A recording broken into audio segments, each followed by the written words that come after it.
True,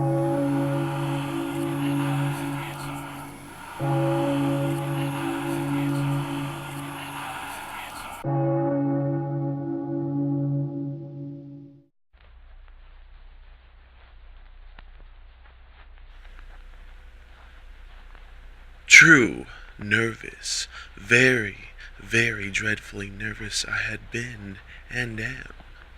But why will you say that I am mad? The disease has sharpened my senses, not destroyed, not dulled them. Above all was the sense of hearing acute.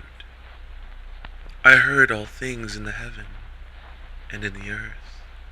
I heard many things in hell. How, then, am I mad? Hearken and observe how healthily, how calmly I can tell you the whole story. It is impossible to say how first the idea entered my brain. But once conceived, it haunted me day and night. Object there was none, passion there was none. I loved the old man.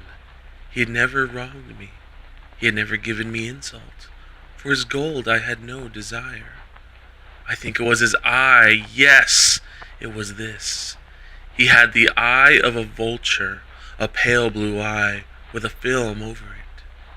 Whenever it fell upon me, my blood ran cold, and so, by degrees, very gradually, I made up my mind to take the life of the old man, and thus rid myself of the eye forever. Now this is the point you fancy me mad. Madmen know nothing. But you should have seen me. You should have seen how wisely I proceeded, with what caution, with what foresight, with what dissimulation I went to work. I was never kinder to the old man than during the whole week before I killed him. And every night, about midnight, I turned the latch of his door and opened it, oh, so gently. And then, when I had made an opening sufficient for my head, I put in a dark lantern, all closed so that no light shone out. And then I thrust in my head. Oh, you would have laughed to see how cunningly I thrust it in. I moved it slowly, very, very slowly, so that I might not disturb the old man's sleep. It took me an hour to place my whole head within the opening, so far that I could see him lay upon his bed. Ha! Would a madman have been so wise as this? And then, when my head was well in the room, I undid the lantern cautiously, oh, so cautiously, for the hinges creaked. I undid it just so much that a single thin ray fell upon the vulture eye. And this I did for 7 long nights, every night just at midnight. But I found the eye always closed, and so it was impossible to do the work, for it was not the old man who vexed me, but his evil eye. And every morning, when the day broke, I went boldly into the chamber and spoke courageously to him, calling him by name in a hearty tone, and inquiring how he passed the night. So you see, he would have been a very profound old man, indeed, to suspect that every night, just at 12, I looked upon him while he slept. Upon the 8th night, I was more than usually cautious in opening the door. A watch's minute hand moves more quickly than did mine. Never before that night had I felt the extent of my own powers, of my sagacity. I could scarcely contain my feelings of triumph. To think there I was, opening the door little by little, and he not even to dream of my secret deeds or thoughts. I fairly chuckled at this idea, and perhaps he heard me, for he moved on the bed suddenly, as if startled. Now you may think that I drew back, but no. His room was as black as pitch, with a thick darkness, for the shutters were close fastened, through fear of robbers. And so I knew that he could not see the opening of the door, and I kept pushing it on steadily, steadily. I had my head in, and was about to open the lantern, when my thumb slipped upon the tin fastening, and the old man sprang up in the bed, crying out, "Who's there?" I kept quite still and said nothing. For a whole hour I did not move a muscle, and in the meantime I did not hear him lie down. He was still sitting up in the bed, listening, just as I have done night after night, hearkening to the death watches in the wall. Presently I heard a slight groan, and I knew it was the groan of mortal terror. It was not a groan of pain or grief. Oh no! It was the low, stifled sound that arises from the bottom of the soul when overcharged with awe. I knew the sound well. Many a night, just after midnight, when all the world slept, it has welled up from my own bosom, deepening with its dreadful echo. The terrors that distracted me, I say I knew them well.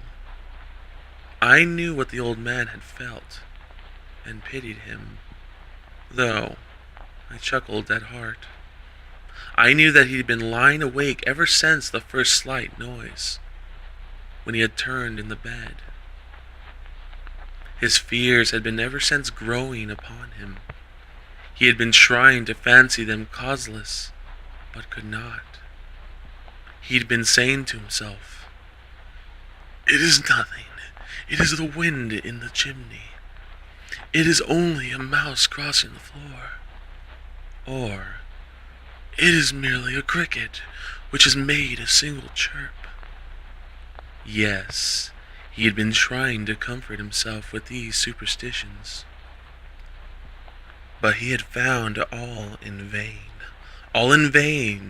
because death, in approaching him, had stalked with the black shadow before him and enveloped the victim. And it was the mournful influence of the unperceived shadow that caused him to feel, although he neither saw or heard, to feel the presence of my head within the room. When I had waited a long time, very patiently, without hearing him lie down, I resolved to open a very little crevice in the lantern. So I opened it. You cannot imagine how stealthily, until, at length, a simple dim ray, like the thread of a spider, shot from the crevice and fell full upon the vulture eye.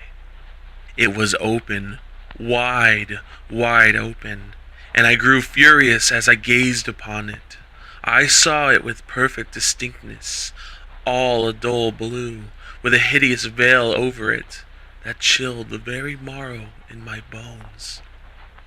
But I could see nothing else of the old man's face or person, for I had directed the ray, as if by instinct, precisely upon the damned spot. And have I not told you that what you mistake for madness is but over-acuteness of the senses? Now, I say, there came to my ears a low, dull, quick sound, such as a watch makes when enveloped in cotton. I knew that sound well, too. It was the beating of the old man's heart. It increased my fury, as the beating of a drum stimulates the soldier into courage. But even yet I refrained and kept still. I scarcely breathed. I held the lantern motionless. I tried how steadily I could maintain the ray upon the eye. Meantime, the hellish tattoo of the heart increased. It grew quicker and quicker, and louder every instant. The old man's terror must have been extreme. It grew louder, I say, louder every moment. Do you mark me well? I have told you that I am nervous. So I am. And now, at the dead hour of the night, amid the dreadful silence of that old house, so strange a noise as this excited me to uncontrollable terror. Yet, for some minutes longer, I refrained and stood still. But the beating grew louder, louder. I thought the heart must burst, and now a new anxiety seized me. The sound would be heard by a neighbor. The old man's hour had come. With a loud yell, I threw open the lantern and leaped into the room. He shrieked once only. In an instant, I dragged him to the floor and pulled the heavy bed over him. I then smiled gaily to find the deed so far done. But for minutes, the heart beat on with a muffled sound. This, however, did not vex me. It would not be heard through the wall. At length it ceased. The old man was dead. I removed the bed and examined the corpse. Yes, he was stone dead. I placed my hand upon the heart and held it there many minutes. There was no pulsation. He was stone dead. His eye will trouble me no more. If you still think me mad, you will think so no longer when I describe the wise precautions I took for the concealment of the body. The night waned, and I worked hastily, but in silence. First of all, I dismembered the corpse. I cut off the head, and the arms, and the legs. I then took up 3 planks from the flooring of the chamber, and deposited all between the shantlings. I then replaced the boards so cleverly, so cunningly, that no human eye, not even his, could have detected anything wrong. There was nothing to wash out, no stain of any kind, no blood spot whatever. I had been too weary for that. A tub had caught it all. When I had made an end of these labors, it was 4 o'clock, still dark as midnight. As the bell sounded the hour, there came a knocking at the street door. I went down to open it with a light heart. For what had I now to fear? There entered 3 men, who introduced themselves with perfect suavity as officers of the police. A shriek had been heard by a neighbor during the night. Suspicion of foul play had been aroused. Information had been lodged at the police office, and they, the officers, had been deputed to search the premise. I smiled, for what had I to fear? I bade the gentleman welcome. The shriek, I said, was my own in a dream. The old man, I mentioned, was absent in the country. I took my visitors all over the house. I bade them search well. I led them at length to his chamber. I showed them his treasures, secure, undisturbed. In the enthusiasm of my confidence, I brought chairs into the room and desired them here to rest from their fatigues, while I myself, in the wild audacity of my perfect triumph, placed my own seat upon the very spot beneath which reposed the corpse of the victim. The officers were satisfied. My manner had convinced them. I was singularly at ease. They sat, and while I answered cheerfully, they chatted of familiar things. But, ere long, I felt myself getting pale and wished them gone. My head ached, and I fancied a ringing in my ears. But still they sat, and still chatted. The ringing became more distinct. It continued and became more distinct. I talked more freely to get rid of the feeling, but it continued and gained definiteness until, at length, I found that the noise was not within my ears. No doubt, I now grew very pale, but I talked more fluently, and with a heightened voice. Yet the sound increased, and what could I do? It was a low, dull, quick sound, such a sound as a watch makes when enveloped in cotton. I gasped for breath, and yet the officers heard it not. I talked more quickly, more vehemently, but the noise steadily increased. I arose and argued about trifles in a high key and with violent gesticulations, but the noise steadily increased. Why would they not be gone?